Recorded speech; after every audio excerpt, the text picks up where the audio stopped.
일반적으로 많은 사람들은 죽음을 이 세상에서 사라지는 것, 존재하는 모든 것들과의 영원히 이별하는 것으로만 인식하고 있습니다.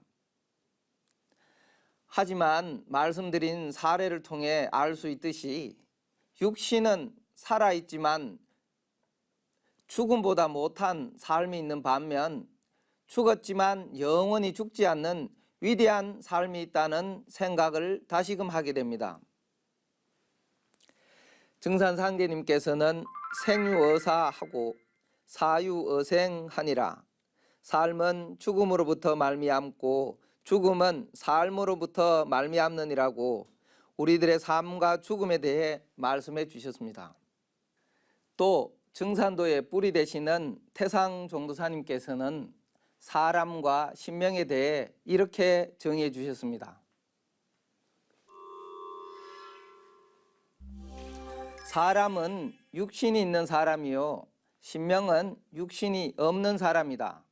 신명은 육신이 없을 뿐이지 역시 똑같은 사람이다. 육신은 조금 살다가 죽어 없어지지만 사람이 살아서는 심령과 육신이 합일해서 사람 노릇을 하고 죽어서는 육신이 없어도 신명이 사람 노릇을 한다. 인간의 삶은 육신의 삶이 끝났다고 해서 영원히 소멸되는 것이 아니라 동전의 양면처럼 생과 사가 서로 뿌리가 되고 있습니다. 사람이 죽으면 신명의 삶을 살아가는데요. 이승에 남겨진 자손들과 지속적인 영향을 주고 받는다는 것입니다. 어떤 이들은 죽음이 우리의 현실 삶과 동떨어진 것으로 생각하기도 하지만 사람의 죽음의 길이 먼 것이 아니라 문턱밖이 곧 저승이니라는 증산상제님의 말씀처럼 요즘처럼 여러 가지 위험에 노출되어 있는 현실에서는 많은 사람들이 죽음은 우리의 삶에 너무나 가까운 곳에 공존하고 있다는 느낌을 가질 때가 있습니다. 2004년 인도네시아 지진 해일로 20여만 명, 2011년 일본의 지진 해일로 2만 명 넘는 인명사고가 나고 최근에도 강력한 지진이 지구촌을 흔들어 놓기도 하고 강력한 산불로 국가위기 상황을 선포하기도 합니다.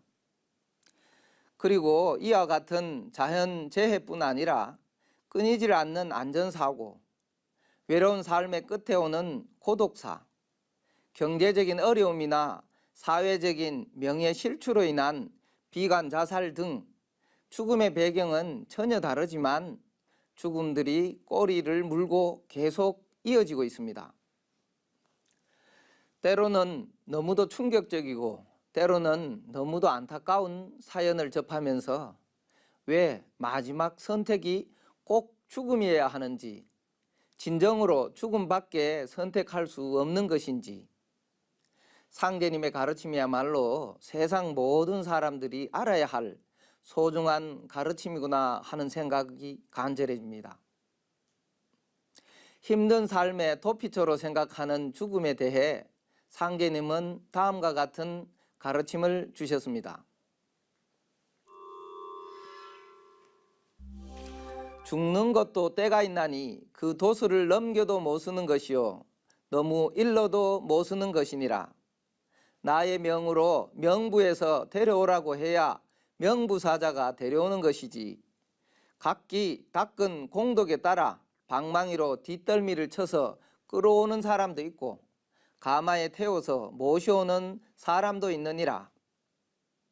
죽으면 편할 줄 알고 죽어 하지만 천상에 가면 모든 것이 다 무섭다. 믿으면서 지은 죄는 사하지도 못하느니라.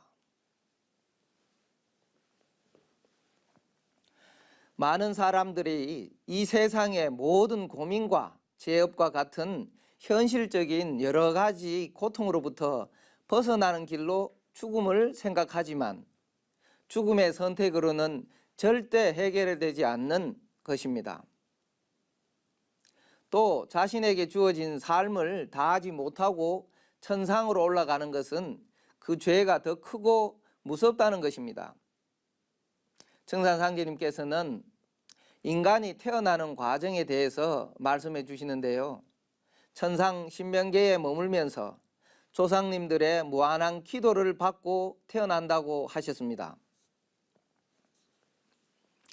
하늘이 사람을 낼 때 무한한 공부를 들이나니 그러므로 모든 설령신들이 설자손 하나씩 타내려고 60년 동안 공을 들여도 못 타내는 자도 많으니라.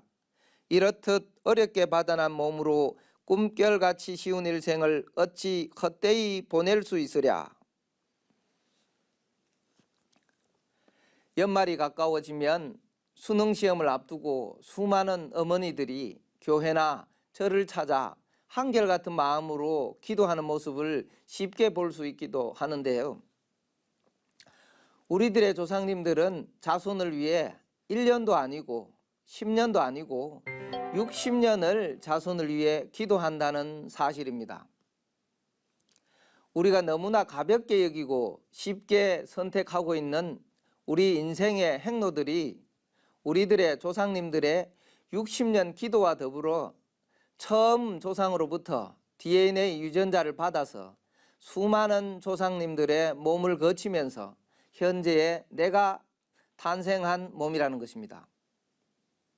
다시 생각해 보면 나라는 존재는 독립된 하나의 객체로서의 인생이 아니라 수많은 조상님들의 꿈과 소망이 깃들어 있는 존재라는 것을 생각해 볼 수 있습니다. 그러면 어떠한 어려운 상황에서도 절대 나의 삶을 쉽게 포기할 수 없을 것입니다.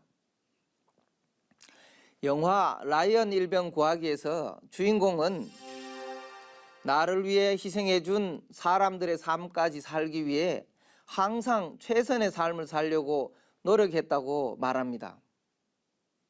그의 말처럼 우리에게 주어진 이 값진 삶을 살기 위해 좀 더 열심히 치밀한 삶을 살아야겠다는 생각을 가지게 됩니다.